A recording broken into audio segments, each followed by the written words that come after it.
संतांची उष्टावळी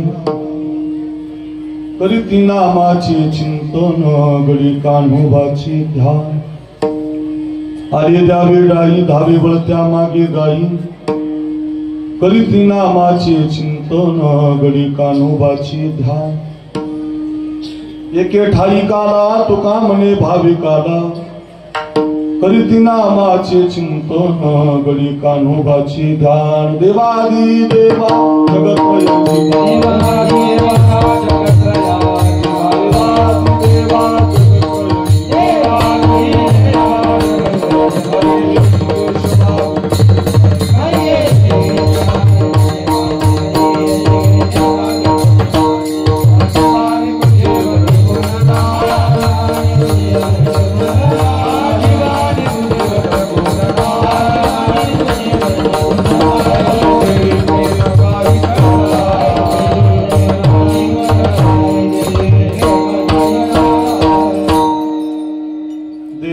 देवा जगत्रय जीवा परियसी की शिवा विनंती माझी वाणी तुझी वर्णी गुणना ऐसे दे प्रेम काही कळा ओम नमो ज्ञानेश्वर करुणा करा दयाळा तुमचा अनुग्रह दादलो पावन झालो चराचरी ओम नमः शिवाय कावडी घेतली खांदी मिळाली संत मांदी त्यांची चरणीचे घेऊन बोले शिवनाम शीतळमुखी सेपा कापडी आली दड दड दुड दुड पळ सुटला कळकाळा बापुडी आली महिम्न पारंते परमभिदिशो युद्ध सदृश स्तुतिर ब्रह्मादी नाम तद वसन्नास्तु गिरा अथावाच सर्वस्व स्वमती परिणामावधी गुण ममापेश स्तोत्रे हरिरपवाद परिकरहा मस्तक माझा पायावली या वारकरी संतांच्या विठाला विठा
गोवरी खायतांची उष्टावळी करीती नामाचे चिंतन गडी कान्होबाचे ध्यान. अच्छा, पवित्र कार्याच्या कीर्तनासाठी आपण एकत्रित आहोत. आणि या काल्याच्या कीर्तनासाठी निवडलेला आहोत वारकरी संप्रदायाच्या कलशस्थानी विराजमान असलेले जगद्गुरु श्री तुकाराम महाराज आणि तुकाराम महाराजांच्या अभंगगाथेमधला अतिशय महत्वाचा चार चरणाचा चार कडव्याचा भगवान कृष्णानं द्वापार युगामध्ये केलेलं अलौकिक आश्चर्याचं चरित्र सांगणारा अभंग आहे. आपण या अभंगाचं गोड चिंतन आणि भगवंताच्या लीला असं 2 वाजेपर्यंत कीर्तन पाहण्याचा प्रयत्न करूया. पैकी अल्पसा पर्याय आहे आपल्या या वाई नावाच्या गावी गेल्या अनेक वर्षापासून म्हणजे 85 वर्षापासून खरं तर ही नंदिकेश्वराची भूमी आहे. साक्षात महादेवाचं जे वाहन नंदी भगवान तेच आपल्या गावाला प्रगटित झालेलं आहे. वैकुंठवासी ब्रह्मलीन 14 वर्ष ज्यांनी आपल्या गावासाठी तपश्चर्या केली अशी जयराम बाबा यांच्या साधनेचं फळ मिळालं आणि विश्वाचा मालक असणारा देवादिदेव महादेव यांनी त्यांचं जे वाहन आहे ते भगवान नंदिकेश्वराला इथं पाठवून दिलं. नंदिकेश्वर म्हणजेच भगवान शंकर आहे, त्यात काही बदल नाही. आणि म्हणून त्या नंदिकेश्वराच्या प्रागटीकरणाच्या निमित्तानं भगवान नंदिकेश्वराच्या समोर मोठी आपण यात्रा भरवता. 85 वर्षापासून जयराम बाबांनी घालून दिलेली परंपरा आपण सांभाळतात. त्या संबंधातून प्रतिवर्षी आपल्या वाई गावाला हा भव्यदिव्य स्वरूपाचा खंडन सप्ताह होतो. आणि या सप्ताहातील आजची काल्याच्या कीर्तनाची सेवा आपण सगळी ग्रामस्थ मंडळी वाईकर नंदिकेश्वराची भक्त मंडळी यांच्या माध्यमातून आमच्यापर्यंत आलेली आहे. अतिशय सुंदरसं वातावरण कार्यक्रमासाठी उपलब्ध आहे. ज्यांनी आजच्या कीर्तनाचं सौजन्य घेतलेलं आहे रामेश्वर शामराव पांढरे, आता ज्यांचा आपण सन्मान केला, ज्यांनी आम्हाला हार घातला, रामेश्वर शामराव पांढरे दादांना वंदन. माणिकराव शुक्राजी उगले शिक्षक आहेत, या दोघा भाविकांनी आजच्या कीर्तनाचा खर्च दिलेला आहे.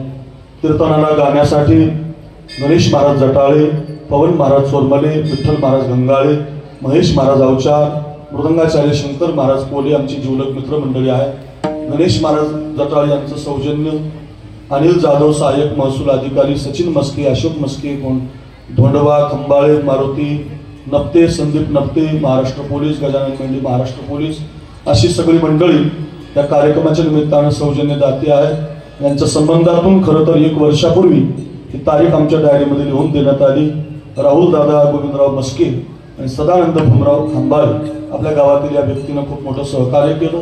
त्यांच्यामुळे खरं तर आज येण्याचा योग आहे. आणि आपलं एक पवित्र गाव, एका विचाराचं गाव, एक संघ गाव, सगळ्या समाजाला एका बैठकीमध्ये बसवणारं हे वाई गाव आहे.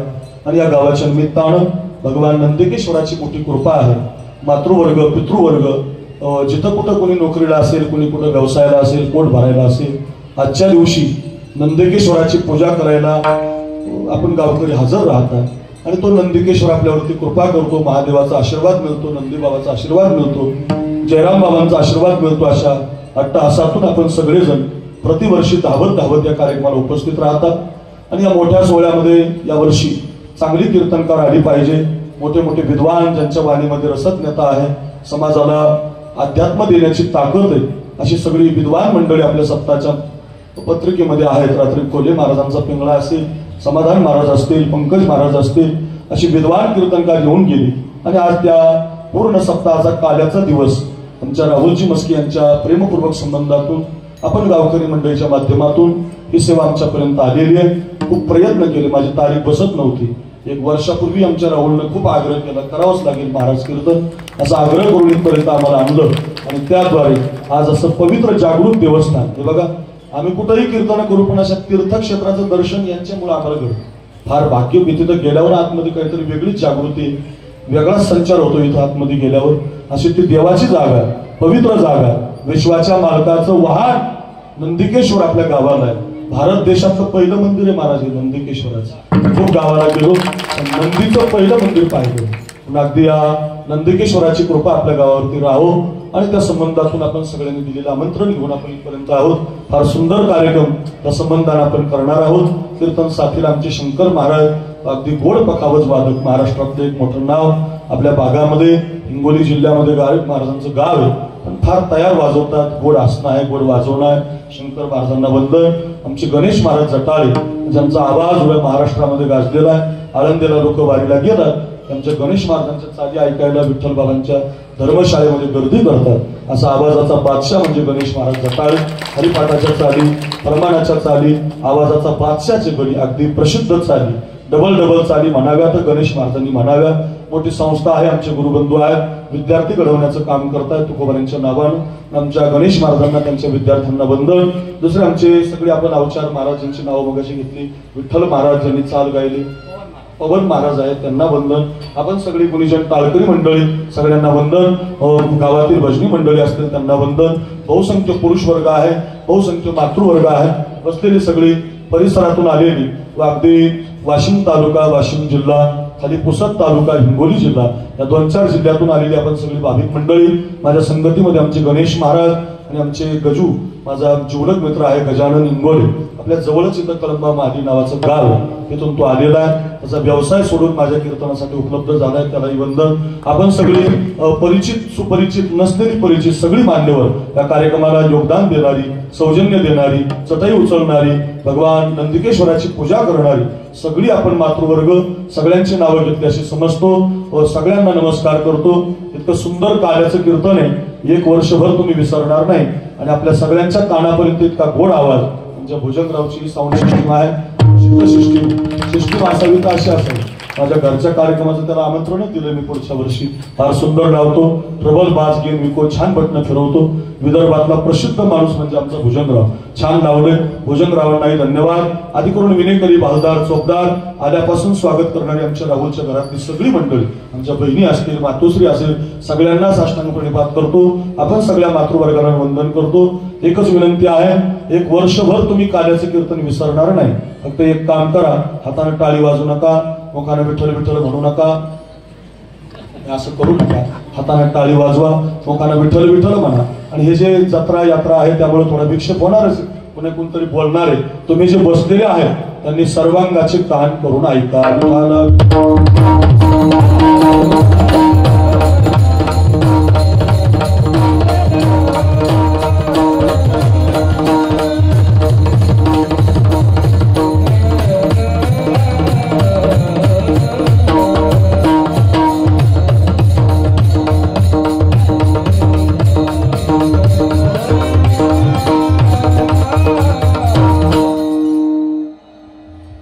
वाशिम जिल्ह्यात गेलात, हिंगोलीला गेलात, मराठवाड्यात गेलात, खानदेशात गेलात, विदर्भात गेलात, कोणत्याही भागात तुम्ही कीर्तनाला गेले तर वारकरी संप्रदायाचा सप्ताह जिथं आहे त्या सप्ताहाचा शेवट काल्याच्या कीर्तनानं करावं.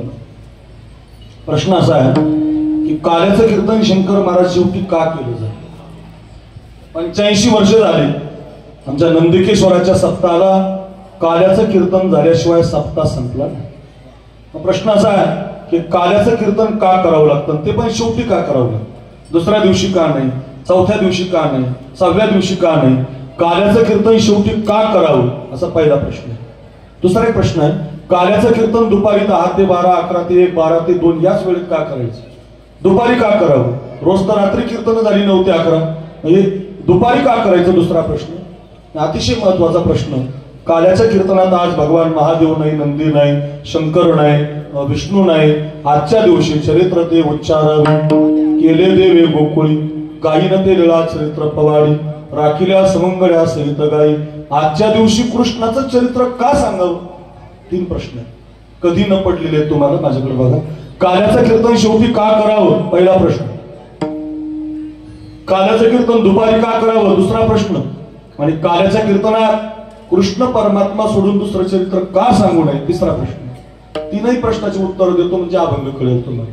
काल्याचं कीर्तन शेवटी का करावं लागतं त्याचं उत्तर आहे, काला या शब्दाचा अर्थ आहे परिपूर्णता, म्हणजे त्याच्यानंतर परत शेवट नाही. उदाहरणार्थ एखाद्या मंदिराचं बांधकाम सुरू झालं, आपल्या गावाला पांडुरंगाचंही मंदिर आहे, मारुतीचंही मंदिर आहे. आपण आता नंदिकेश्वराचं मंदिर बांधलं, मंदिर उभं राहताना अगोदर त्याचा पाया उभा राहतो, पायावरती भिंती उभ्या राहतात, भिंतीवरती स्लॅब पडतो, स्लॅब मध्ये मूर्ती बसवली जाते, मंदिराला कलर दिला जातो, फरशी बसवली जाते.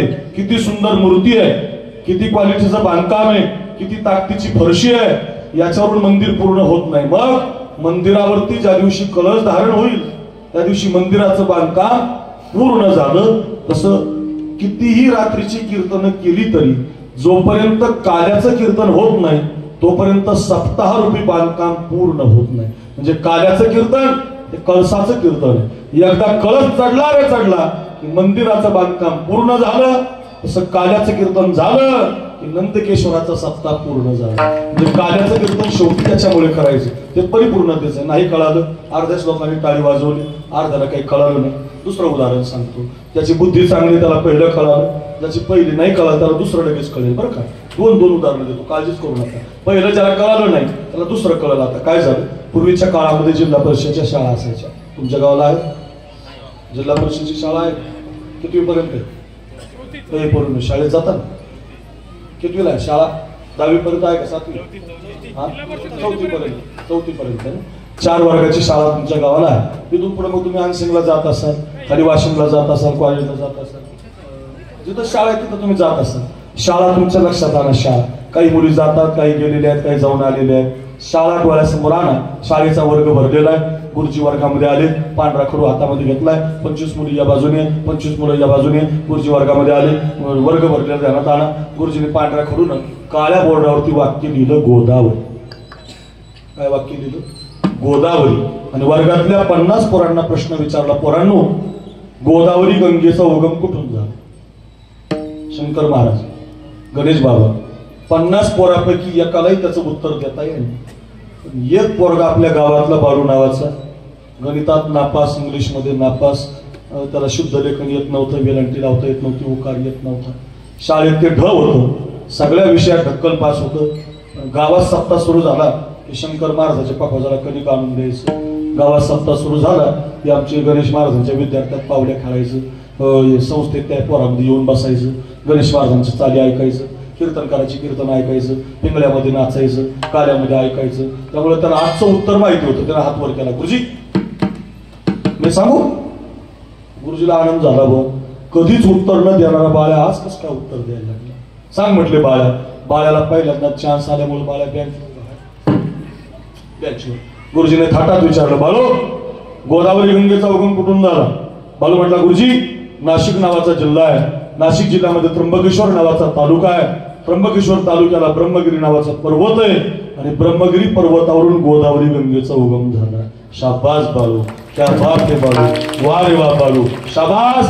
सांग म्हटले गंगा पुढे कुठे गेली? गुरुजी साधा नव्हता, पक्क करून घेणार. पुढे कुठे गेली?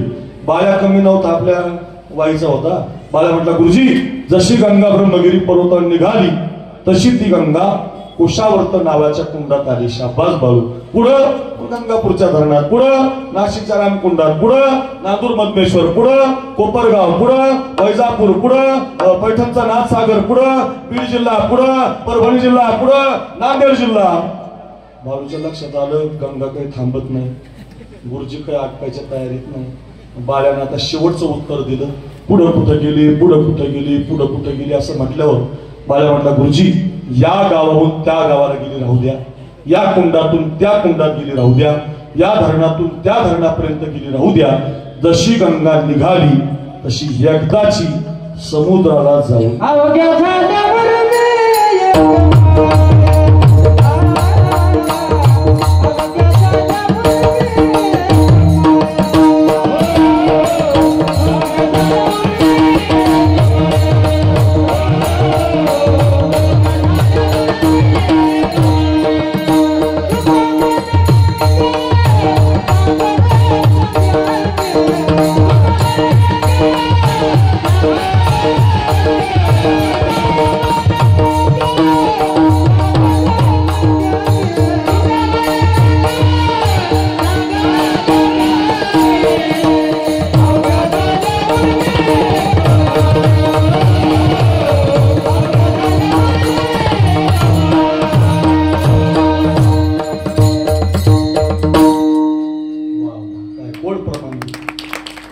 गंगा सागर संगमी अवघ्या झाल्या उर्मी एकमय. गुरुजी जशी गंगा निघाली या गावाहून त्या गावाला गेली राहू द्या, या धरणातून त्या धरणात गेली राहू द्या, जशी निघाली तशी समुद्राला जाऊन मिळाली.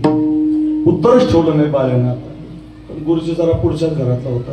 गुरुजी म्हटलं, बाळ्या गंगा समुद्रात गेली, पुढं कुठे गेली? आता कसं पुढं कुठे गेली म्हटलं, बाळ्या वाईचा होता, तो काय साधा नव्हता.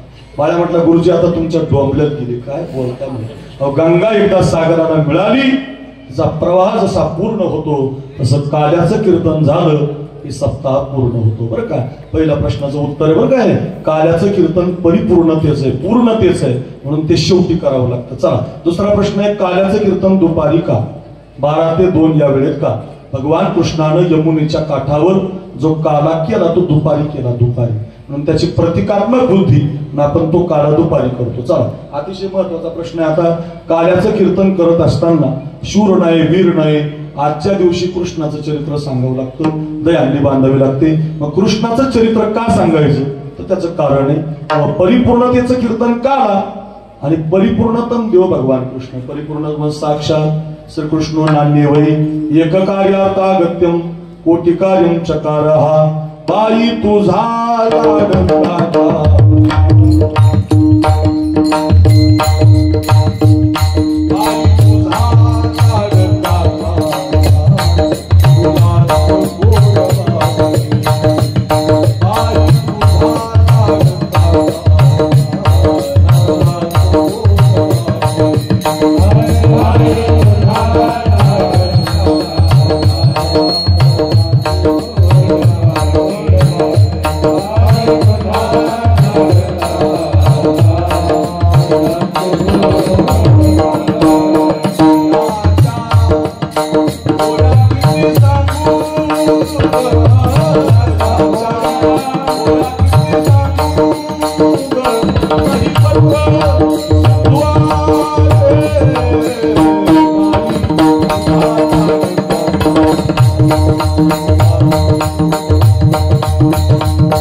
बाई तुझा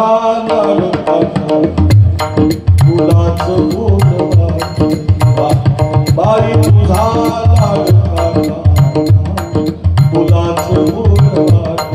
काय भाव गवळण म्हणते, गवळण म्हणते यशोदे तुझा पोरगा तुला कोण वाटतो आई, बाई तुझा तुलाच गोड वाटे, बाई तुझा तुलाच गोड वाटे. राजा बोल्या किती सांगू, राजा बोल्या किती सांगू, मनी पत्र सिंधू आले, बाई तुझा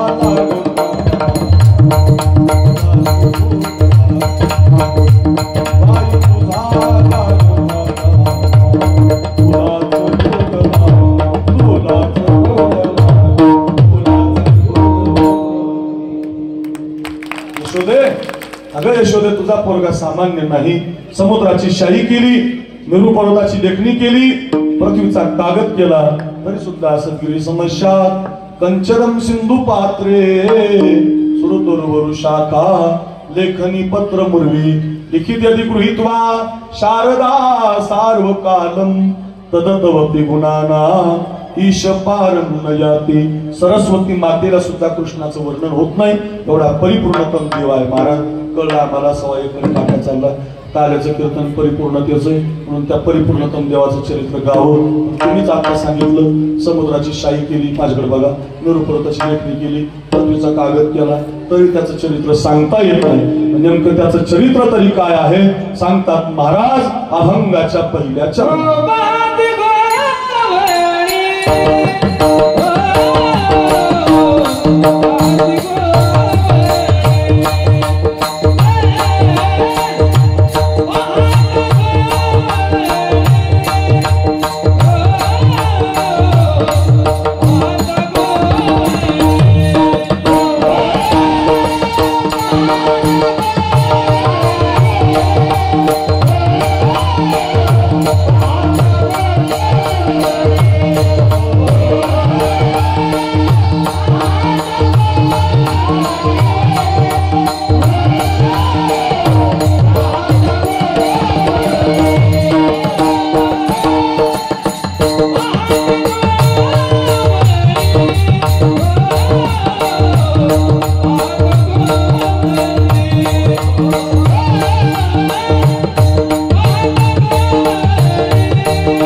वा गणेश महाराज असा गोड आवाज पाहिजे असे प्रमाणे म्हटली पाहिजे. मिळत नाही, आम्ही खूप वेळा बोलवतो पण त्यांचं येणं होत नाही आमच्याकडे.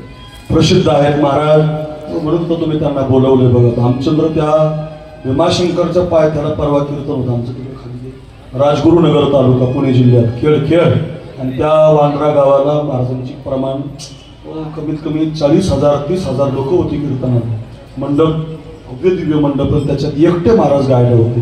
लाखो रुपये देऊन ही माणसं मिळत नाहीत महाराज. वा गणेश महाराज गोड चाललं होती. पाहता गोवरी काय चरित्र घडलं, काय केलं कृष्णानं. पाहता गोवरी हाय त्यांची उष्टावली. म्हटलं एका बाजूला विश्वाला खायला देणारा भगवान, वाशिमला देतो, अनसिंगला देतो, तुमच्या वाईला देतो, प्रत्येकाला जेवायला देतो. महाराष्ट्रातल्या भारत देशातल्या प्रत्येक व्यक्तीचं पोट भरवतो. कारीना ठविसी कृपाळू देवासी पोषितो जगासी एकला तो. एकटा सगळ्याला देतो. बघा वृक्षाचे पान आलेजाची सत्ता राहिल्यांता मग कोटी गतीर भरता. प्रभू साक्षी निवास शरणम सुरू प्रभो प्रलय स्थानम निधानम बीजमव्यम. म्या बोलविला भेदो बोले, म्या चालविला सूर्य चाले, म्या हलविला प्राण हले जो जगात ते चालिता. म्याची न्या मिलो साता विश्वाचा मालक तुझ्या सत्तेने वेदासी बोलणे सूर्यासी चालू.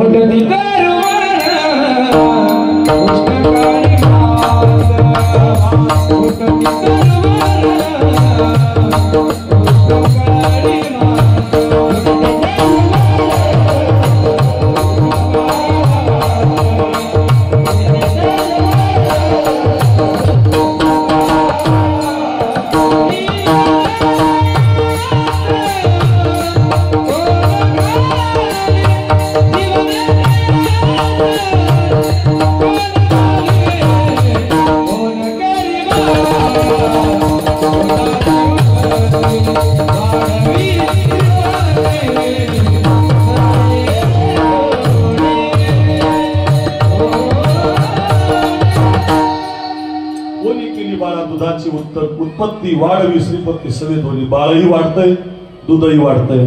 काय योजना आहे देवाची महाराज. विश्वात लक्षात ठेवा, विश्वाचा मालक आहे भगवान. सगळ्या जगाला खायला देतो. चरित्र काय घडलं, तो विश्वाचा मालक गोपाळांच्या ताटातलं उष्ट खातो. खाय त्यांची उष्टावरी. बघा ना किती गोड चरित्र आहे. खरंच सांगतो बरं का, देवानं ताटातलं उष्ट खाल्लं.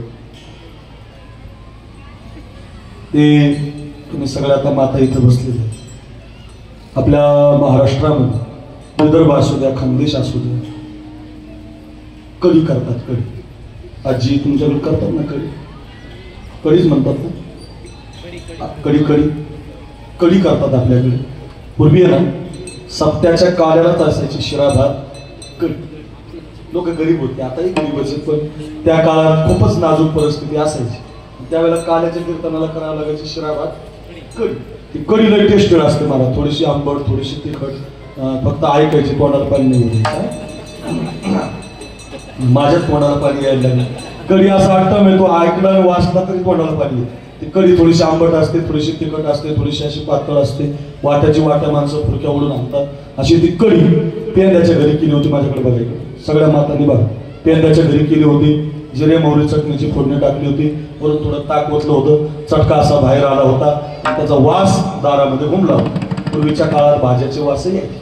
मी आळंदीला असताना आमची आई मला कुडदाच्या वड्या करून आणायची. कुडदाच्या वड्या म्हणजे मसाल्याची वडी. मी 15-10 दिवस टिकायची. ती आई मला डबाभर घेऊन यायची. 2-4 दिवस खाईत माझं लेकरून आई घेऊन यायची. आणि त्या आईनं ती वडी आणली की ती माझी 2-4 दिवसात संपली. मी आईला म्हणायचो तू जास्त जाणीत नाही. आमची आई मला म्हणायची अरे ही वडी करायला आहे ना हाताचा 10 दिवस वासच जात नाही. वडी केल्यावर हाताचा 10 दिवस वास जात नाही. आता आईला म्हणलं वडी करते म्हणते आता वडीचाच वास येत नाही. म्हणजे हाताचा तर नामच आहे, वडीचाच वास आहे, भाजीचाच वास आहे ना. पूर्वी फार सुंदर असायचं. गावरान खाणं असायचं. त्याच्या कढीचा वास दारात आला. तुम्ही माझ्याकडे बघा, कढीचा वास दारात आला. पेंद्या दारात खेळत होता. धावतच घरात गेला. आई आई आई काय बनवलं. आई म्हटल्यावर पेंद्या प्यायला कढी केली. असं का दे ना आई मला एक ग्लासात. आईने लगेच लेकराला आईने बनवलीच लेकरासाठी एका ग्लासात दिली. पेंद्यानं कढी घेतली. माझ्याकडे बघा फार सुंदर भाव आहे. आणि ती कढी त्या पेंद्यानं प्यायला सुरुवात केली. आणि जशी ती टेस्टेड कढी, सुंदर कढी त्याच्या जिभेला लागली आणि चव लागल्याबरोबर इतकी भारी कढी झालती ना. फारच भारी हो. इतकी टेस्टेड ना तुम्हाला सगळ्याला प्यावी वाटली बघा. इतकी टेस्टेड कढी झाली, इतकी भारी. अगदी थोडीशी आंबट, थोडीशी तिखट, थोडीशी मधुर, थोडीशी गोड, अशी चटकदार. अगदी जशी जिभेला चव लागली तसं त्या पेंद्याला वाटलं ही कढी माझ्या कृष्णाला किती आवडेल, माझ्या कानाला किती आवडेल, माझ्या मित्राला किती आवडेल. बरं का, मित्र हा सुखामध्ये आठवला पाहिजे, दुःखात नाही. नीट वाक्य ऐका माझं. तुमचा जीवाचा जीवलग माणूस तुम्हाला सुखात आठवला पाहिजे. ध्यानातच ठेवा, मित्र हा दुःखात नाही आठवायचा, मित्र हा सुखात आठवायचा. तुम्ही मित्रामध्ये सुखाची आठवण काढा. तुमचा मित्र गरीब आहे त्याला जवळ घ्या. तुमचा मित्र गरीब आहे त्याला कपडे करा. तुमचं चांगलं चाललंय त्याला जवळ घ्या. एका शाळेत शिकले, एकाच वर्गात शिकले, कलेक्टर झाला, तो चपरासी आहे, त्याच्या मुलीच्या लग्नाला जा, त्याच्या मुलीच्या लग्नात थोडी मदत करा. तो गरीब आहे, आता तो गरीब आहे, त्याची परिस्थिती नाजूक आहे, तुम्ही श्रीमंत झाला, त्याला फेकून देऊ नका, त्याला जवळ घ्या. ऐका ऐका, श्रीमंत मित्रानं जर गरीब मित्राला जवळ घेतलं, कृष्णानं सुदामाला जवळ घेतलं, किती मैत्री श्रेष्ठ ठरत असते. लक्षातच ठेवा, मित्र सुखामध्ये आठवला पाहिजे, मैत्री सुखामध्ये आठवली पाहिजे. एकदा तुम्ही सुखात मित्र आठवला, मी तुम्हाला नक्की सांगतो, तोच तुमचा मित्र दुःखात तुमची ढाल बनल्याशिवाय राहत नाही. पारवा उभा राहतो, माझा मित्र म्हणतो आधी मला मार, मग माझ्या मित्राकडे वाकड्या नजरेनं बघ. का? त्याचं कारणच आहे, सुखात विठ्ठल सुखा, मग विठ्ठल दुखा. आधी सुखात आठवला पाहिजे. जिभेला चव लागली पेंद्याच्या, जसा मित्र आठवला तसं त्याला आठवलं माझ्या कृष्णाला किती आवडली कढी. काय प्रेम असेल हो, काय भाव असेल हो, पण ते काय झालं, पेंद्याच्या आईचं, बरं का माझ्याकडे बघा, पेंद्याच्या आईचं आणि यशोदेचं कडाक्याचं भांडण झालं. पेंद्याच्या आईला ती यशोदा, आणि यशोदेला पेंद्याची आई काही जमत नव्हती, आणि कढी न्यायची यशोदेच्या पोराला. आता किती अवघड झालं. मग त्यानं आईला बोलायला सुरुवात केली, आई काय चांगली कढी केली, आई किती मस्त कढी केली, आई किती तुझ्या हाताला चव आहे, किती भारी केली आई. आई म्हटली मला घुमू नको, मी तुला ग्लासात, वाटीत, जगात, मगात, लोटीत, घराच्या बाहेर कढी देणार नाही. आता किती अवघड झालं. कढी तर आवडली, मित्राला तर न्यायची, कृष्णाला तर न्यायची. आई काय म्हटली, मी ग्लासात, वाटीत, जगात, मगात, लोटीत देणार नाही. आता काय करायचं? तो म्हटलं आई मला तुला सगळी कढी, पण घराच्या बाहेर. आता अवघड झालं. मग पेंद्यानं काय केलं माझ्याकडे बघा. पेंद्या म्हटलं आई मला एक तांब्याभर दे. शंकर बाबा एक तांब्याभर, गजानन दादा ऐका ऐका, ओ गणेश महाराज, ओ विभूती महाराज ऐका ऐका, एक ग्लास भर. ऐकून घेतली, तांब्या भरून गेली. एक तांब्याभर भरून घेतली पवन महाराज, आणि जशी एक तांब्याभर अवचार महाराज भरून घेतली, एक तांब्याभर विठ्ठल महाराज भरून घेतली, आणि तांब्या लावला तोंडाला. जशी कढी प्यायला लागला, तिथं असा मजबूत लॉक टाकला सेंटर पुढं, तिथं लॉक टाकला, तिथं माणसाला लॉक टाकलं बरं, तिथं लॉक टाकला, इथून जे कढी भरली. आता मला बोलायचं तुम्ही समजून घ्या. तोंडात कढी भरली, तांब्या दिला फेकून, धावतच निघाला. ज्याला लवकर जायचं असतं त्याला लय अडचणी असतात. कायम बघा, ज्याला लवकर तुकामणी झालेला असं, बैलगाडीला मधातच घालणार, मोटरसायकलला मधातच उभं राहणार, तसंच असं ज्याला लवकर जायचं त्याला लय अडचण. तसं ते पेंद्याने तोंडात कढी भरली, धावतच निघाला. कुणी अडवायचं त्याला, पेंद्या गाल फुगी आली काय, पेंद्या गालाला काय झालं, पेंद्या तोंड सांगता येणार ना, सांगायला जावं तर कढी आतमध्ये. आता काय करावं, कसा तरी रस्ता काढत नंद बाबाच्या वाड्यावर पोहोचला. माझ्याकडे बघा, भिंतीला हात लावून देव उभा होता, कृष्ण कडे या. हाताला हात लावला देवाची, देवाने पाहिलं, तो धरलं, आणि त्यानं हाताने इशारा केला, आकरा हो कृष्ण आकरा. माझ्याकडे बघा, देवाला कढी न्यायची ना, ग्लासात देत नाही ना आई, वाटीत देत नाही ना, लोटीत देत नाही ना, तोंडातच कढी भरली. ऐका ऐका, देवानं आ केला, आपलं तोंड देवाच्या तोंडाला लावलं हो, आणि आपल्या तोंडातली कढी देवाला देऊन टाकली.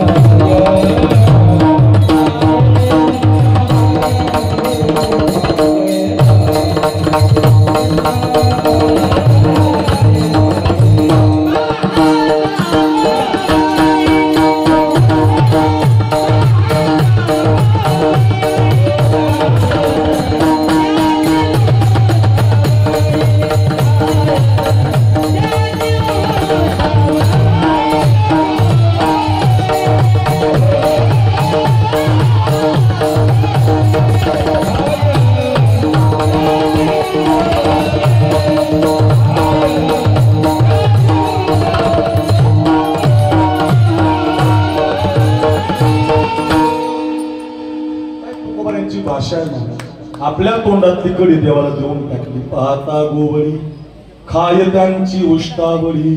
काय प्रेम असेल, काय भाव असेल, काय शुद्धता असेल, देवानं ती कळी पिऊन टाकली महाराज. खाय त्यांची उष्टावळी. एवढं प्रेम करावं लागतं बरं त्याला देवा. कायम ध्यानात ठेवा, समाज जिंकायचा गणेश बाबा बोलणं गोड असलं पाहिजे, शत्रू जिंकायचा कपट असलं पाहिजे, मैत्री टिकवायची सत्य असलं पाहिजे, आणि देव जिंकायचा भाव असला पाहिजे. भाव असला देव, भावे विना देव.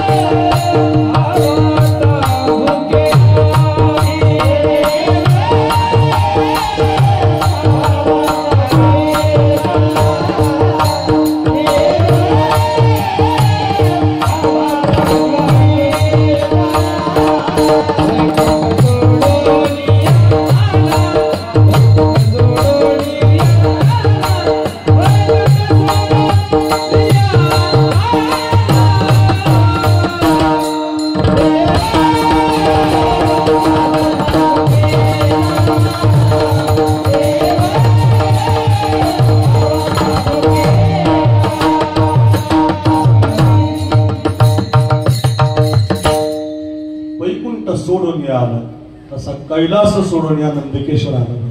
तुमच्या गावाला भगवान शंकराचं कैलास सोडलं आणि वाईला कैलास बनवण्यासाठी जयराम महाराजांनी नंदिकेश्वर भगवान आणला. देव भावाचा भुकेला. मगाशी त्या माता आरती करत होत्या, नैवेद्य मांडत होत्या, त्या नंदीला प्रार्थना करत होत्या, आमचं जीवन चांगलं जाऊ दे बाबा, संकटातून बाजूला काढू दे.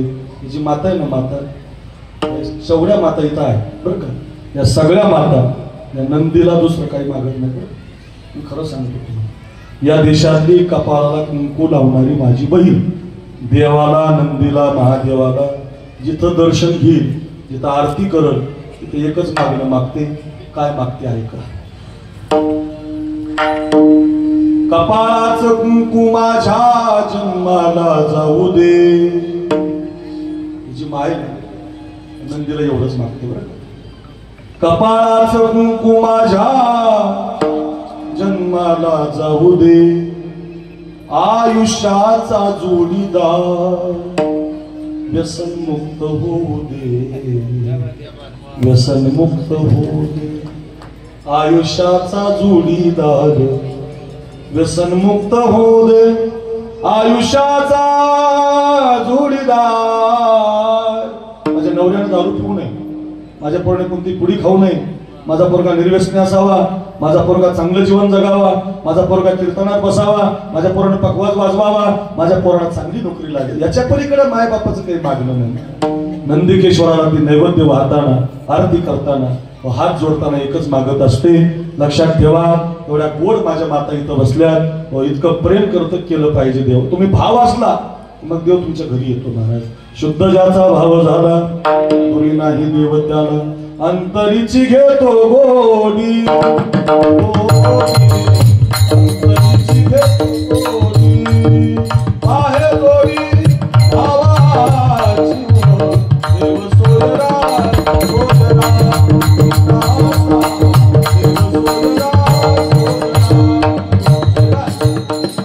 दिनाचा सोयरा होतो मला. तुमचा भाव शुद्ध पाहिजे. शबरीचा भाव शुद्ध आहे, राम वनवासात त्याच्या कुटियामध्ये गेला. जनाबाईचा भाव शुद्ध आहे, देव तिला दळू लागलाय. सुदाम्याचा भाव शुद्ध आहे, त्याचा गाव सोन्याचा केलाय. नुसतं ऐकू नका, पेंड्याचा भाव शुद्ध आहे, तोंडातली कडी पिऊन टाकली. गवळ्यांची ताक पिरे कोण पोरे चांगली. दिसायला भारी नाही ती पोरं, लय भारीतले कपडे घालीत नाहीत, साधे साधे. काय प्रेम आहे कानोबा, कानोबा, कानोबा.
नाचत असतील आज नंदी भगवान.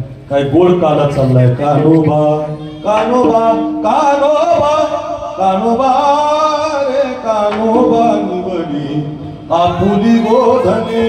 तू आमच्यात राहायचं नाही. काय प्रेम भगवंताला म्हणायचे गोपाळ तू आमच्यात राहायचं नाही, तू आमच्यात बसायचं नाही. चल हो मित्र तुझा दुसरा डाव. माझ्या घडी कोण कोण निवडा तुझं तुझं बघ. प्रेम असेल. विश्वाच्या मालकाला गोपाळ रुसायचे. गोपाळ देवावरती रुसायचे. रुसायचे. आपण बायकोवर रुसतो, आपल्या पोरावर रुसतो, घरावर रुसतो, संसारावर. हे काही नाही. बायकोवर घरावर तर कुणी रुसतं महाराज. देवावर रुसायचे. देवावर. एकदा तर तो बोबड्या इतका रुसला. इकडे बघा माझ्या इतका रुसला. पेंद्या आला, सुदाम्या आला, वाकड्या आला, मधुमंगल आला, पण ते बोबड्या आलाच नाही. आला नाही तर मग ते आता 1:15 वाजून गेला, आपला 1:30 वाजला. त्यामुळं देवच त्याच्या घरी गेले बोबड्याची. आवाजच दिला, ए बोबड्या चल की रे, 1:30 वाजला, आपल्याला 2ला संपवायचं बाबा, अजून लय मोठं राहिलं राजा, चल की अरे चल की रे, अरे बोबड्या उशीर झाला, अरे चल बोबड्या. तो बोबड्या आतून काय म्हटलं आहे. बोबड्या म्हणजे बोबडं बोलणार. बोबड्या कसं बोलायचं. बोबडं बोलायचं. तो आतून म्हटला, दाई बा कितना बोलले बा.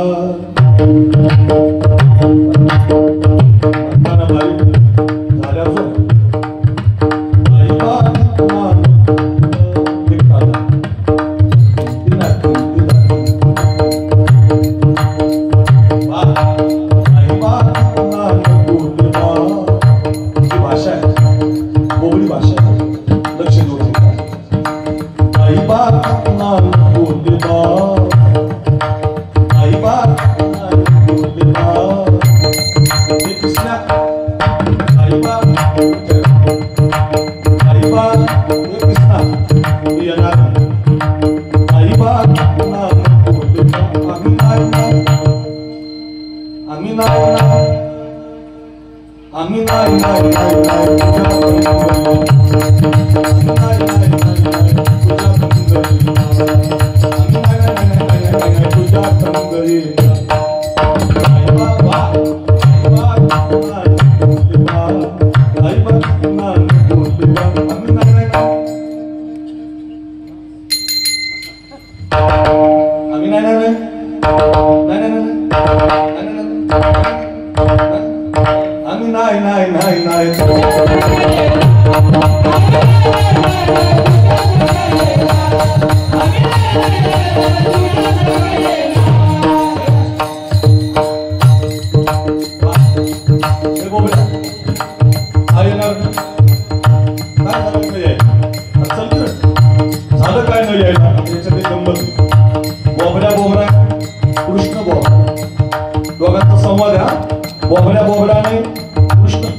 टाळी वाजवायला पोरगा वाजवतो हा शंकर महाराज.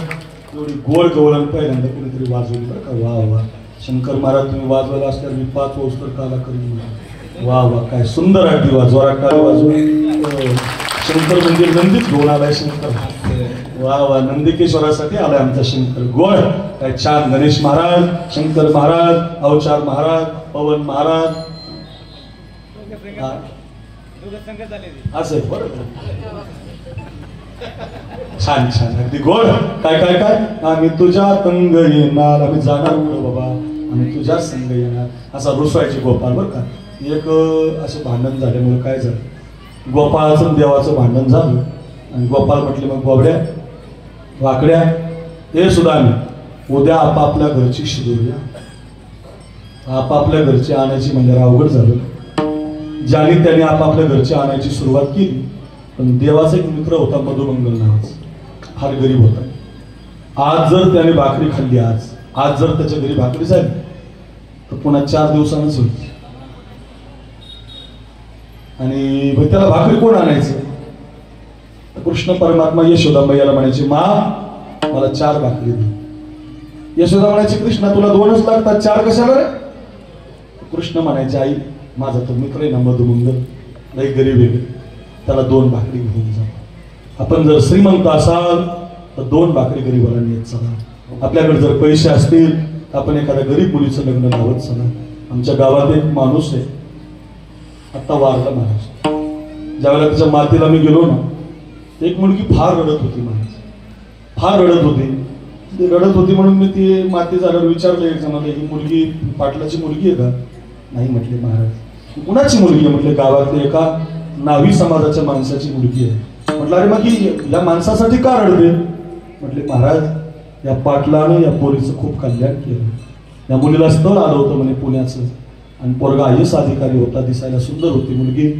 पण तिकडच्या पाहुण्याने आड घातली होती, लग्न भारी करून द्यावं लागेल, सोनं करावं लागेल.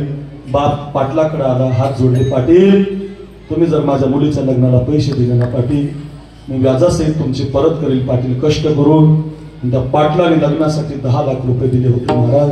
आणि 10 लाख देताना तो पाटील म्हटला होता ए बाळा परत नाही दिले तरी चालतील बघ, पण मुलीचं लग्न थाटात कर. आज तो पाटील गेला, मुलगी हंबरघात करून होते. बापासाठी जी मुलगी रडली नाही, त्या पाटलासाठी रडत होती, म्हणत होती पाटील तुम्ही स्वर्गाला जाणार आहेत, पाटील तुम्ही स्वर्गाला जाणार आहेत. एका गरीबाच्या कामी आला, एका लेकराच्या कामी आला. ध्यानात ठेवा रे वाईकर, आपल्याकडे जे असेल ते देण्याचा प्रयत्न करा. मी म्हणत नाही पैसेच द्या, तुमच्याकडे खूप श्रीमंती असेल तर मंदिराला द्या, गरीबाला द्या. तुम्ही म्हणाल महाराज तुम्ही सांगता तुम्ही देता की नाही. कधी मी देणारा महाराजीवर, मी नुसते घेणारा नाही. महाराष्ट्रात मीच एक महाराज आहे, म्हणजे तसे आम्ही सगळेच आहे. दिलं पाहिजे. आमचे पुरुषोत्तम पाटील आहेत, त्यांनी मंदिर बांधलंय चोखोबारांचं. हो दिलं पाहिजे. कोण म्हणतं दिलं दिलं तुमचे घ्या, पैसे घ्यायला विरोध नाही, पण पैसे घेऊन लोकांना देऊन टाका, समाजाच्या कामी आणा. गेल्या वर्षी आमचा गजानन कार्यक्रमाला आला होता माझ्या घरी. यावर्षी पण 1 एप्रिलला कार्यक्रम आहे बरं का. दरवर्षी कीर्तन असतं माझ्या घरी आहे. त्या कार्यक्रमाला आज 2 वर्षापूर्वी माऊली पाठाड्यांच्या कीर्तनात 25 महिला आल्या होत्या, ज्या वीर पत्न्या आहेत, ज्यांचं पती आपल्या देशासाठी बंदूक घेऊन लढले. मला आपल्या गावातल्या एका जवानाचा फोन आला सकाळी. आपल्या गावातले 2 जवान तिकडे सीमेवर आहेत. त्यांनी मला फोन केला होता. गजानन नाव आहे मला वाटतं त्याचं. हा बरोबर गजाननचं. हा त्या गजाननने मला सकाळी फोन केला होता 10 वाजता. बाबा तुम्ही आमच्या गावात चालले, मला सुट्टी मिळाली नाही, देशाच्या सीमेवरती लढायला आहे, माझ्या हातामध्ये बंदूक आहे. हो मला खूप आनंद वाटला. आपल्या देशासाठी पोरं काम करतात, छातीवर गोळ्या झेलतात. त्यांच्या 25 पत्न्या माझ्याकडे आल्या होत्या. त्यांना मी 10,000 रुपये देऊन, भारीतली साडी देऊन घरून वाटी लावलं. 10 लाख रुपये खर्च झाला. मी खरं सांग दिलं पाहिजे ना. दिलं की वाढतं मला, दिलं की वाढतं. तुम्हाला गणेश महाराज खोटं वाटतं. एका कार्यक्रमात 10 लाख गेले आणि मे महिन्यात 20 लाख आले. बोलायची गरजच पडली नाही, लोकांनीच दिले. तुम्ही देऊन बघा. दिलं की वाढतं, सांभाळून ठेवलं की विष बनतं. माझाच बंगला, माझंच घर, माझं. तुम्ही 2 जण आहेत ना ज्यांनी सौजन्य दिलं ना, शिक्षक असतील तुम्ही असाल, तुमचं कमी नाही होणार. मला एका वर्षानं फोन करा, तुम्ही दिलेले डबल आले पाहिजे तुम्हाला. कुठून नाही येणार, ते कसे द्यायचे ते नंदी भगवान पाहतील. पण देणार मिळणार मिळणारच, ते काही खोटं नाही. मी सांगत नाही, शास्त्र सांगतंय वेया कृते वर्धते एव नित्यम. घातला दुकान देते आली अशी दान. त्याच्यातलं प्रमाणे मागत अशी पुरे आणि धनी आली काशी उरे.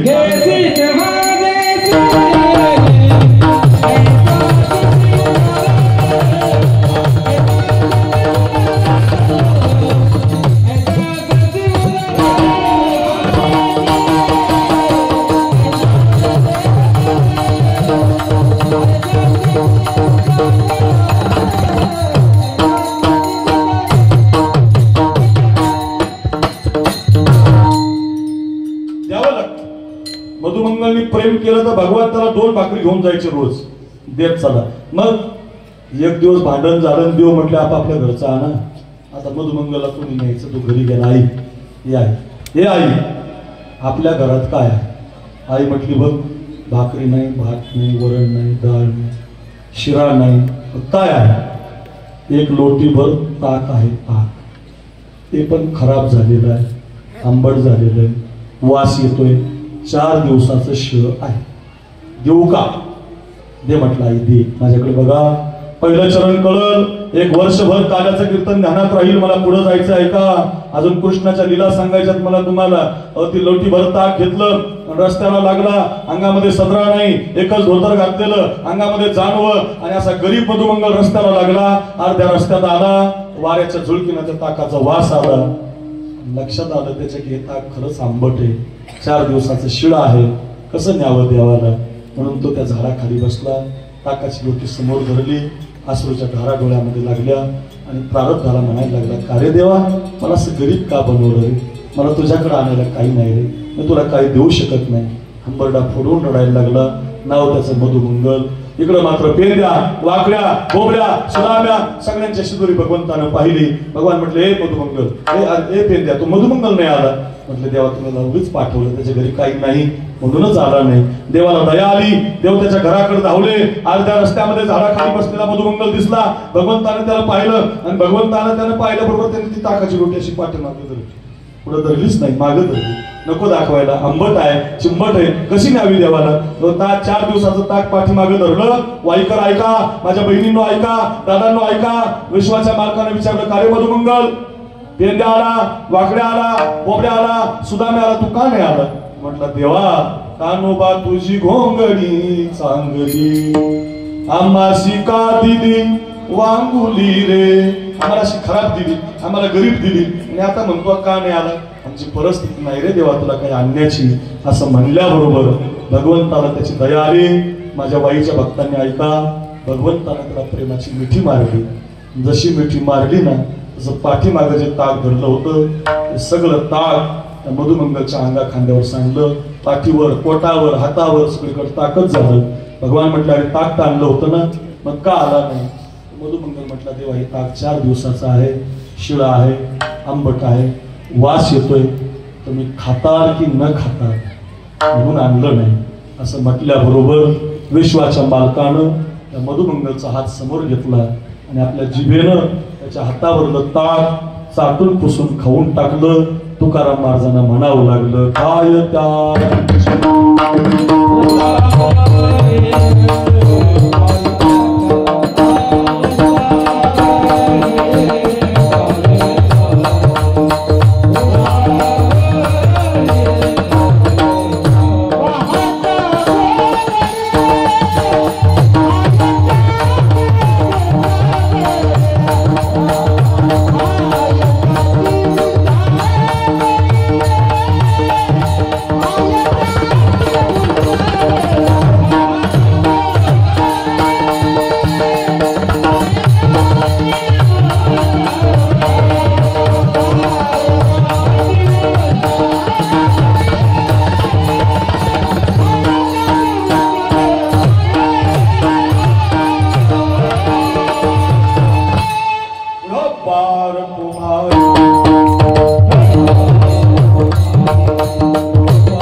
2:45 वाजले. आपल्याला 20 मिनिटांमध्ये भगवंताच्या लीला आणि दहीहंडी फोडायची. आजचं जे कीर्तन असतं, कीर्तन करणं अभंग कमी सांगायचा आणि जास्ती वेळ भगवंताच्या कृष्णाच्या खोऱ्या सांगायच्या, त्याचं चरित्र सांगायचं. ऐका, वसुदेव देवकीचं लग्न लागलं होतं आणि वसुदेव देवकीच्या लग्नामध्ये अचानक एक आकाशवाणी झाली आणि आकाशवाणीने सांगितलं, कंसा, ज्या बहिणीचं लग्न लावतो ना तिचा 8वा मुलगा तुला मारणार आहे. आकाशाची वाणी सांगत असे, कंसा, मानी हा भरवसा बोलण्याचा, 8वा हिचा पुत्र वधील तुझशी, 8वा मुलगा मारणार म्हटल्याबरोबर हातामध्ये खड्ग घेतलं, बहिणीलाच मारायला धावला.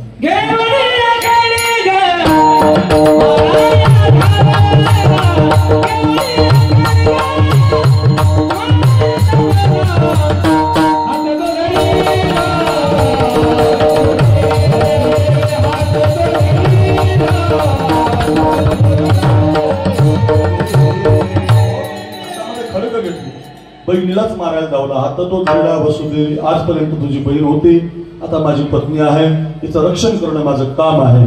तुला आमच्या पोरापासून धोका आहे ना, कारागृहामध्ये आम्हाला ठेव, आमची लहान मुलं तुला आणून देऊ बाबा, पण माझ्या बायकोला मारू नको. असं म्हटल्याबरोबर कारागृहामध्ये ठेवण्यात आलं. 6 मुलं कंस मामानं मारली बरं का, 6 मारली. 7वा गर्भयोग माईने नष्ट केला आणि आता 8व्या गर्भाच्या वेदना देवकीला सुरू झाल्या. देवकीचे तेज दिसे जैसा सूर्य, कंसाचे हृदय जळत. एवढी छान दिसायला लागली देवकी माता. तिच्या पोटी भगवान जन्माला येणार, तिच्या पोटी देव जन्माला येणार. काय माझी जिजाऊ दिसत असेल, तिच्या पोटी शिवराय जन्माला आले. काय अहिल्याबाई होळकर दिसत असेल, काय अहिल्याबाईची आई असेल, होळकर ती अहिल्याबाई, तिचं चरित्र सांगतो मी, फार सुंदर महाराज माता होऊन गेली. काय माझे भगतसिंह असतील, काय त्यांची आई असेल, काय माझे ज्ञानोबा, काय माझ्या ज्ञानोबांची आई असेल, समर्थ सद्गुरू गजानन महाराजांचा भाग्य हा, काय गजानन महाराजांची आई असेल. धन्य त्याची माय प्रसवली, किंवा धन्य माता पिता तयाची.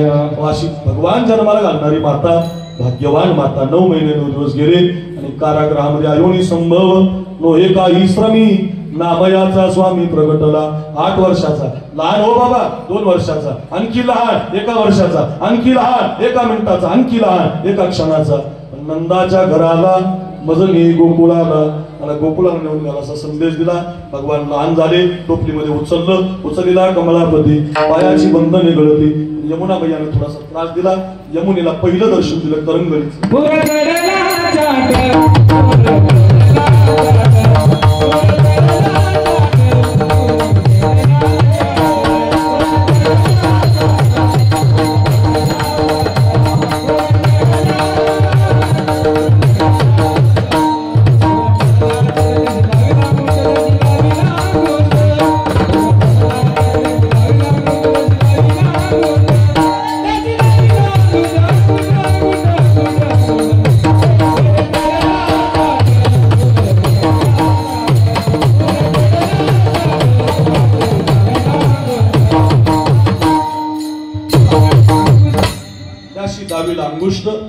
दर्शन दिलं पहिलं यमुनेला. यमुना स्थिर झाली.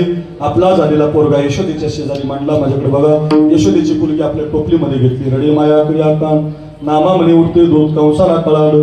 8वा आला, 8वा नव्हता, 8वी होती. गरगर गरगर फिरून मारणार तुझं लागी वधी.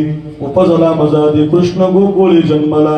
इकडं मात्र सकाळच्या वेळेला एक गवळण शंकर महाराज यशोदेच्या घरामध्ये झाडलोट करायला गेली आणि यशोदेच्या शेजारी पोरगा पाहिला. सगळ्या गावात पोराचं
महाराज जटाळीच्या आवाजाने अख्ख्या वाई सहित पुसदानीकडे खाली वाशी 2 जिल्ह्याला आवाज गेला.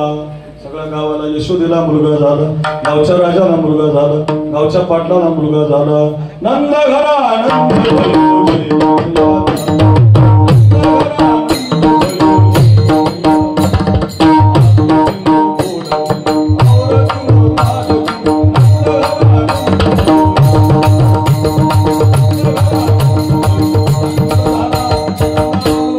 यशोदेला मुलगा. आनंद झाला. गावातल्या सगळ्या गवळणी काय गवळणी एवढ्या गवळणी सांगायच्या म्हणल्यावर मला 4-5 वर्ष जावं लागलं. एवढ्या गवळणी. आता आपल्याकडं गणेश महाराज 1, पवन महाराज 2, मधलेच काय नाव अवचार महाराज 3, विठ्ठल महाराज 4. 4 गायक आहेत आपल्याकडे. त्या 4 गवळणी आपण घेणार. तुम्हाला चौघाला पास व्हायचे तरच पाकिट, 5 झाले तरच बक्षण आहे. आधी घेऊन काही फायदा नाही, वापस गेली माझी. 5 झालं तर गवळणी, 4 गवळणी सांगायचं. याच्यातल्या 4 सांगायच्यात आपल्याला. आता माझ्याकडे तशा 35 आहेत बरं का. आता 35 म्हणल्यावर आपल्याला 5 वाजतील बरं का. एवढं सोपं नाही ते. अक्रोड महाराज साखरे नाव युट्यूबला टाका आणि ऐकत बसा घरी गेल्यावर. आता 4 सांगतो. 4 गणेश महाराज पहिले, 2 नंबर 3 पवन महाराज. पास व्हायचं बरं, लक्ष द्या. मी अर्थ सांगणार आहे, तुम्हाला गवळण म्हणायची. पहिली गवळण निघाली, पहिली गवळण निघाली. मुठभर सोनं घेऊन गेली. काय काय काय काय काय सोयाबीनच्या शेंगा नाही, कापूस नाही. मुठभर सोनं घेतलं. सोनं इकडे बघा, श्रीमंत होती, दिलदार होती. मुठभर सोनं घेतलं. यशोदेच्या दारात गेली. यशोदेनं दरवाजा उघडला, आतमध्ये गेली. यशोदेच्या पोराच्या चेहऱ्याने सोन्याची मूठ वाळून टाकली. तर पाहिलं पोराला आणि बाहेर आले. बाहेर आल्यावर बाकीच्याची रांग लागली होती. आता आपण जर रांग लावली तर पहिली नंदीच्या मंदिरात शेवटची जाईल आणखीन फाट्याला अशी आहे. त्या वारग्याला अशी रांग लागेल ना आपली, एका मागे एक. काहीचा नंबर 2ला, काहीचा 3ला, काहीचा 4ला, काहीचा 5ला, काहीचा 6ला येणार होता. पहिली भाग्यवान होती. गणेश महाराज सावधान आतमध्ये गेली. यशोदेचा पोरगा हातात घेतला, सोन्याची मुठ वाळून टाकली, बाहेर आली. बाहेर आली. तिला बाकीच्याने विचारलं, बाई तुला उन्हात उभा राहायचं ग, तुला काय भाग्यवान आहेस ग, कधी उठली ग बाई, का एवढं ओळखलं बाई, कवा नैवेद्य केलं बाई, कवा आरती झाली बाई, कवा दर्शन घेतो बाई, एवढा लवकर ओळखलं बाई, कधी गेली बाई, पहिलाच नंबर लागला तुझा. म्हटलं हो पहिलाच नंबर लागला. काय घेऊन गेलती? सोन्याची मूठ घेऊन गेलती. बाई पाहिला तिचा पोरगा? हो. सांग ना ग मग, तिचा पोरगा तुला काळा दिसला का, गोरा दिसला का? ती म्हटली बाई त्या पोराला पाहिल्यापासून त्यानं माझं मन वेधून घेतलंय. पाहिला पाहिला पाहिला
पास झाला. पास 100% तुमचं काम होऊन गेलं.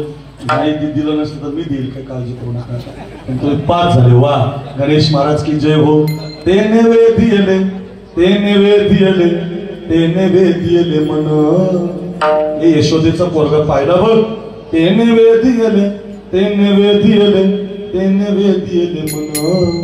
पाहिला पाहिला नंदाचा नंदन. पोरगा पाहिल्यापासून माझं मनच वेळ झालं बघ. म्हटलं दुसरं काही पाहण्याची इच्छाच होत नाही. नुसतं माझ्या मनात तो बसला. पहिलीचा नंबर झाला. पवन महाराज तुमचा नंबर आहे दुसरा. दुसरी गेली होती आपल्या वाई गावची होती. 100 रुपयाची नोट घेऊन गेलती. कबरेला ठेवून पुंगळी झाली होती नोट, बिचारी गरीब होती. यशोदेचा पोरगा हातामध्ये घेतला. इकडे बघा पवन महाराज सावधान, पास व्हायचे पाकिट मिळवायचे. इकडे बघा 100 रुपयाची नोट घेतली, यशोदेच्या पोराच्या चेहऱ्यावर वाळून टाकली. ती पण बाहेर आली. बाहेर आल्यामुळे आपल्याला वेळ कमी असल्यामुळे बाकीच्या तिला पण विचारलं, बाई पहिलीला दिसलाच नाही, तिचं मनच वेधून घेतलं. तुला तरी दिसला का? ती म्हटली मग कसा दिसला? ती म्हटली मला सावळा दिसला, सावळा सावळा देखिला.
ते म्हणले मी काय कमी का, मी बी जावं का घरी, कामच करून टाकलं त्यांनी. सावळा देखिला नंदाचा देखिला.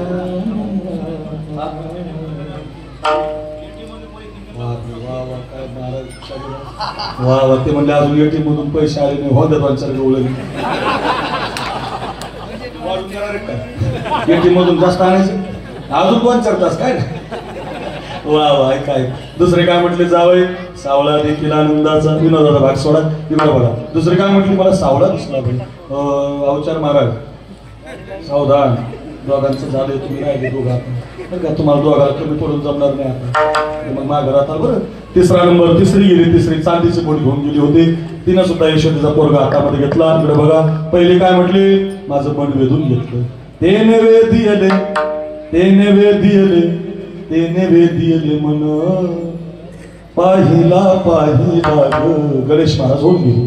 दुसरी म्हटली बाई सावळा, मला सावळा दिसला बाई. तिसरी गेली अवचार महाराज, चांदीची मूठ घेऊन गेले होते. यशोदेच्या पोराच्या चेहऱ्यावर वाळून टाकली. बाहेर आली.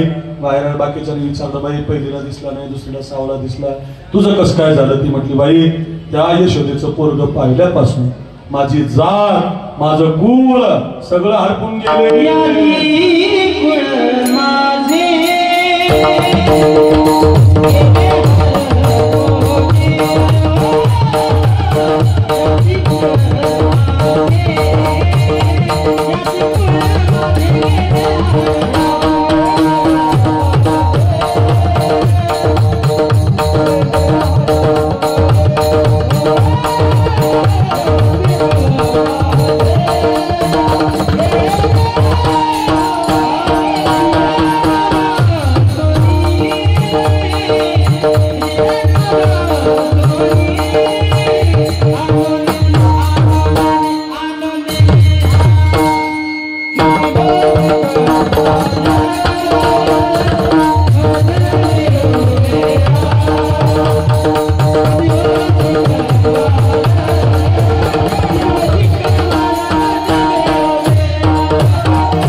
माझे गेले हरपवणी.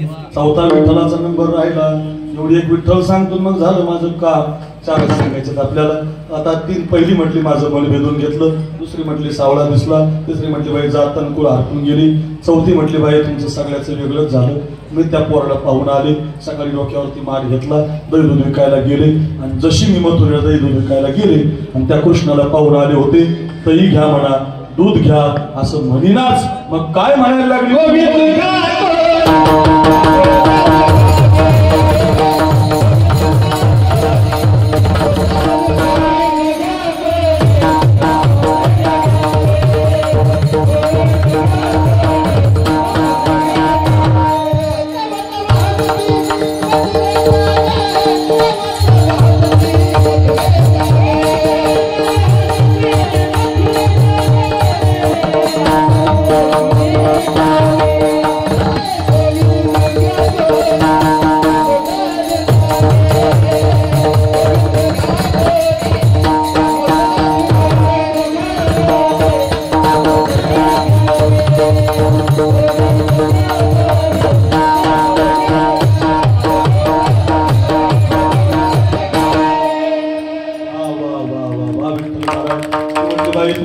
वेगळंच झालं.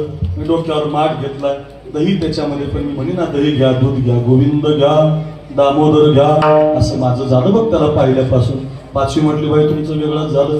माझं असं झालं पंढरपुरीचा निळा लावण्याचा पुतळा विठू देखिला डोळा बाई बाई म्हटले मी त्याला पाहिलं तो निळा दिसला. सामी म्हटली बाई माझं माझी आरडीची अशा 35 आहेत. एकदा माझ्या कीर्तनाला 16 गायक होते. 16ची 16 गायकाकडून एक गवळण म्हणून घेतली होती. 4.5 तास काल्याचं कीर्तन झालं. एकही माणूस उठला नव्हता. एवढा वेळ नाही घेणार तुम्ही चालू ऐका अशा गवळणी झाल्या. पाण्याचा कार्यक्रम आटोपता घ्यावा लागेल. किती गवळणी देवाला पाहायला जायच्या ऐका रोज जायच्या. रोज 4 दिवस जाते बघा. एकच काम सकाळ दुपार संध्याकाळ यशोदेचं घर सकाळ दुपार संध्याकाळ यशोदेचं घर.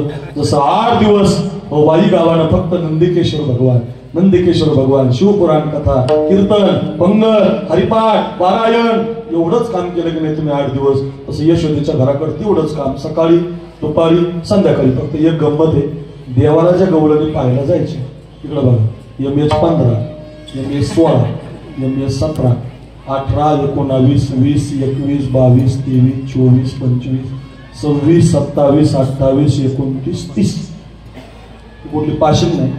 या वयाच्या मुली होत्या 15 ते 30 भरपूर आहे तिथं. MH 15 ते MH 30 या वयोगटातल्या पोरी. सकाळी एकदा मेकअप करायच्या नवीन साडी दुपारी एकदा मेकअप नवीन साडी संध्याकाळी एकदा मेकअप नवीन साडी.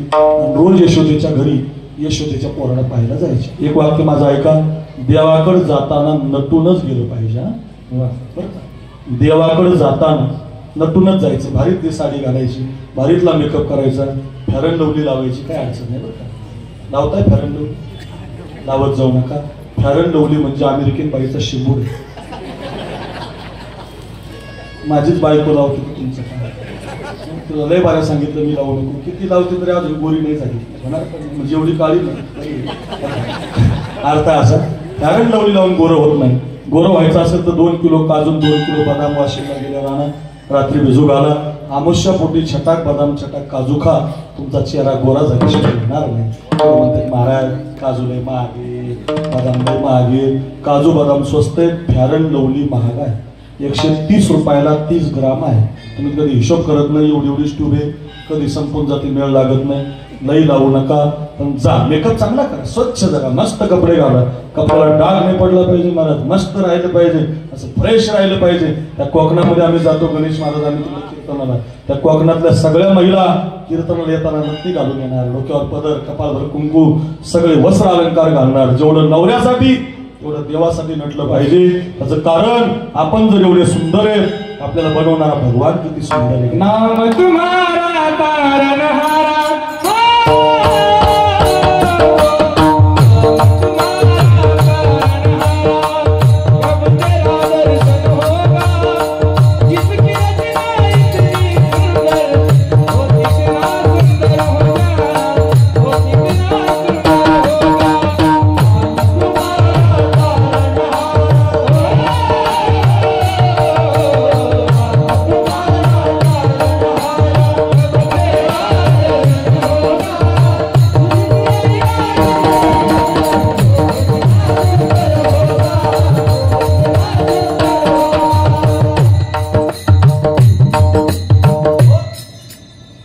नाम तुम्हारा तारणहार जसं की रचना आपल्याला बनवलं भगवंतानं, लय सुंदर, महाराज भारी, अमका भारी, तमका भारी. अरे आपण एवढे सुंदर आहेत, आपल्याला बनवणारा भगवान किती सुंदर असेल, म्हणून त्याच्याकडे जाताना नटून गेलं पाहिजे. 2 वाजल्यामुळं गवळणी नटून जायच्या, सकाळ दुपार संध्याकाळ तेवढंच काम होतं. नवीन साडी नवीन मेकअप, नवीन साडी नवीन मेकअप. 4 दिवस झाले होते. 2 वाजल्यामुळे इकडे बघा, 2 मजल्याची इमारत होती आणि दुसऱ्या मजल्यावर एक MH 95 राहिलं. MH 95 म्हणजे माथा आहे. हातामध्ये काठी आली, वरून खाली बघायची, तिला एकच चित्र दिसायचं. पोरी सकाळी इकडंच जातात, दुपारी इकडंच जातात, संध्याकाळी इकडंच जातात. बरं जातात तर जातात, तशा जात नाही. नवीन साडी नवीन मेकअप नवीन. काय झालं बाई गावाला? काठी टेकत काठी टेकत काठी टेकत 95 MH 15 ते 30 आडवी आडवी. जशी म्हातारी आडवी आली, पोरी म्हटलं हे डंगरे तुझं काय करणार? म्हटलं अगं डंगरे म्हणा म्हातारी म्हणा. जाता पुढे इकडे, तुला अजून माहिती नाही काय? यशोदेला मुलगा झाला, गावच्या राजाला मुलगा झाला. गावच्या पाठ कधी 4 दिवस झाले. काय नाव ठेवलं त्याचं? मत्स्य, कूर्म, वराह, वामन, जनार्दन, गोविंद, पुंडरीकाक्ष, माधव, मधुसूदन, पद्मनाभ, सहस्राक्ष, वनमाली, हलायुध, गोवर्धन, ऋषिकेश, वैकुंठ, पुरुषोत्तम, विश्वरूप, वासुदेव, राम, नारायण, हरी, दामोदर, श्रीधर, वेदांग, गरुडध्वज, अनंत, कृष्ण असे 1000 आहेत. 1000 एक माझ्याभर पाणी लागल प्यायला. 1000 जर अशी नावं तुझा पोरांची काही नाव आहे. एका पोराचं नाव टिप्या आहे. टिप्या काय नाव? टिप्या पाणी दे टिप्या. एका पोराचं नाव काय म्हणजे सनलाईट. सनलाईट. अरे मत्स्य कुर्म ठेवा, वरा ठेवा, गणेश ठेवा, किती चांगले नाव आहे. पुरुषोत्तम सुरेश ठेवा, काय किती चांगले नाव आहे. अशी नावं ठेवली पाहिजे. काही एका पोरीचं नाव खुशी. खुशी खुशी ज्याच्याबरोबर लग्न झालं त्यानं केली खुशी म्हणूनच काय काय चांगले नाव ठेवा, देवाचे नाव ठेवा. एवढे नाव ऐकले. 95 म्हटली जा जा जा. पूर्वीला निघून 95ला जाण्याची इच्छा झाली. 95चं नाव होतं मालू. ऐका काय नाव? मालू. मालूनं आंघोळ केली, पोरीचा मेकअप पाहिला होता, पोरीची साडी पाहिली होती. मालूच्या लग्नात त्या 95च्या तिच्या बापानं गणेश महाराज तिला पैठणचा शालू दिला होता. कसा होता?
साखळे पैंजण कंबरेला कंबर पट्टा नाकात नथ घालून सगळा थाट माट करून ग नेसले ग शालू पैठणचा. मेकअप तिचा ते शालू तिनं काढला मारून. भारीतला शालू होता, चांदीच्या किनारे होत्या, मोरपिसाचे पंख होते, कारखान्याचं ऊस तोडायचं चित्र होतं, त्याच्यावर कारखान्याचा भोंगा, ऊस भरणाऱ्या बाया, अशोकाची झाडं, रेखीव चित्र होतं. मालून शालू काढला, माझ्याकडे बघा. आणि शालू नेसता नेसता डोळ्यानं धोका दिला. शालू नेमका उलटा झाला, किनारपट्ट्यावर आल्या, मोरपिसाचे पंख गेले, कारखान्याचा भोंगा उलटा झाला, ऊस खाली पडला, चाक वर आली, मारून नेसली उलटा शालू. एवढ्यावर थांबली नाही. पोरीचा मेकअप पाहिला होता, मेकअपची पेटीच हाताला लागली. पहिल्यांदाच लाली लागली हाताला, लावायची होती हाताला, हाताना सल्ला खुला दिला, लाली लागली डोळ्याला. काजळ भरायचं होतं डोळ्यात, काजळ लागलं हाताला. गप्पा नाही, होठों पे काजळ नैनो में लाली, होठों पे काजळ नैनो में लाली, गालों पे टिकली लगाते चली, दीवानी बनी गौरंग दीवानी बनी. देवाला पाहिला दिवाणं झालं पाहिजे. शिवपुराण महाराजांनी केलं, शिवपुराण कथा झाली, चांगला कार्यक्रम केला, दिवाणं झालं पाहिजे. आज वाई गाव दिवाणं झालंय. 2:15 वाजले तरी वाटते कीर्तन. नंदकिशोराची कृपा आहे, जयराम महाराजांची कृपा आहे. वा वा, काय गाव दिवाणं झालं. माझ्या सगळ्या बहिणी देवाला पाहिला दिवाण्या. आमचा संसार आनंदी झाला पाहिजे रे देवा. देवाला पाहिला दिवाणे झाल्या. पाण्याचा कार्यक्रम आटोपला, देव रांगायला लागला, रांगता रांगता मोठा झाला. गावातल्या पड्या सुरू झाल्या. 2:15 वाजल्यामुळे गाराणी यायला लागली. यशोदा कंटाळली, उद्या जाई राणा सवे घेऊन गोडाणा. गावातले पोरं रानात गेले आणि रानात खेळ सुरू झाले.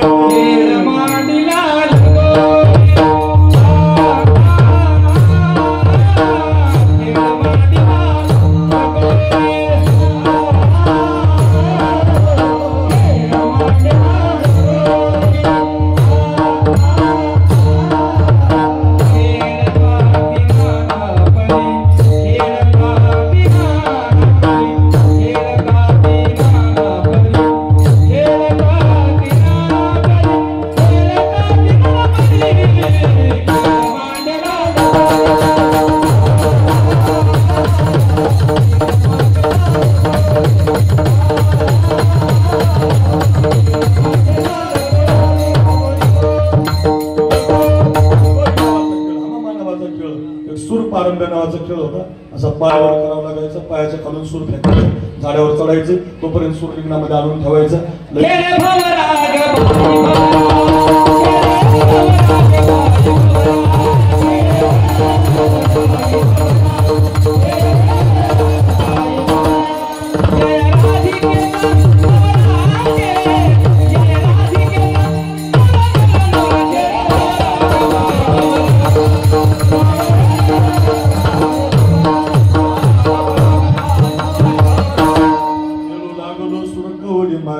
गोंगडी हरवली, असे अनेक प्रकारचे खेळ, लय खेळ आहेत महाराज.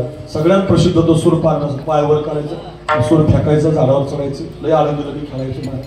असा सूर मस्त रिंगणात आणून ठेवायचा. आता पायच वर जाय ना, सूर कधी जायचा काय म्हणतात,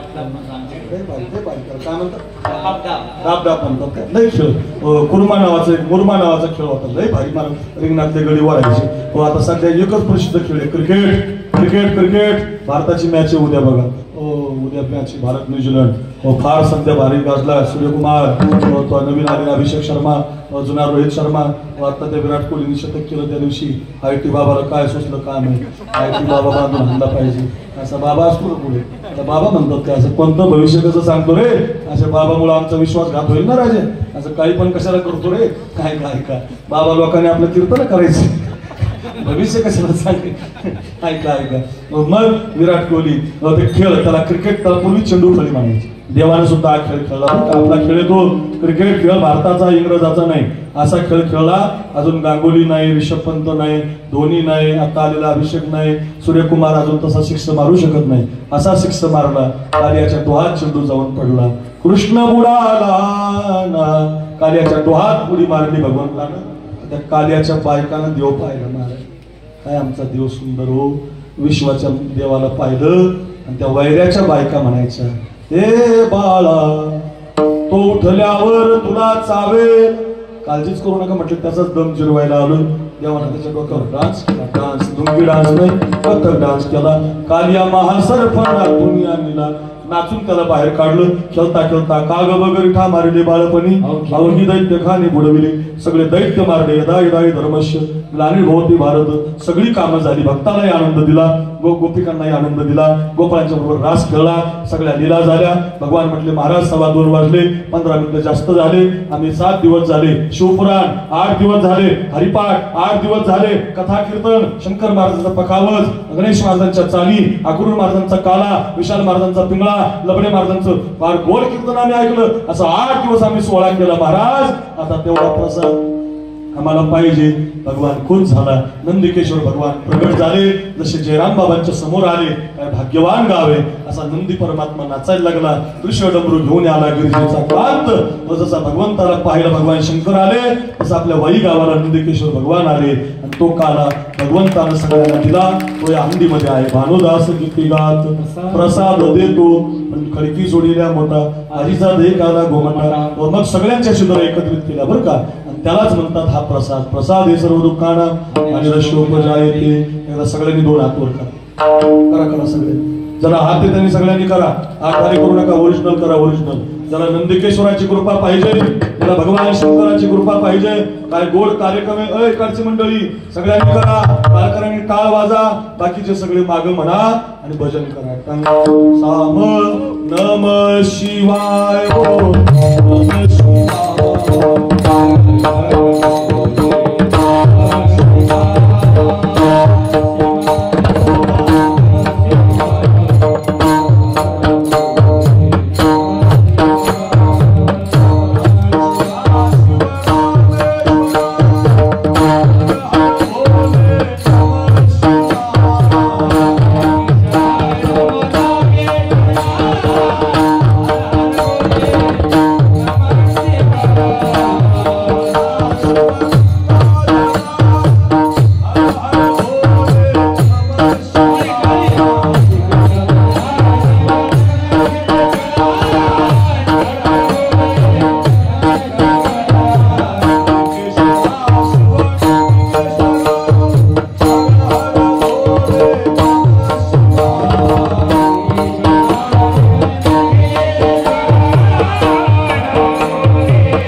ज्ञानेश्वर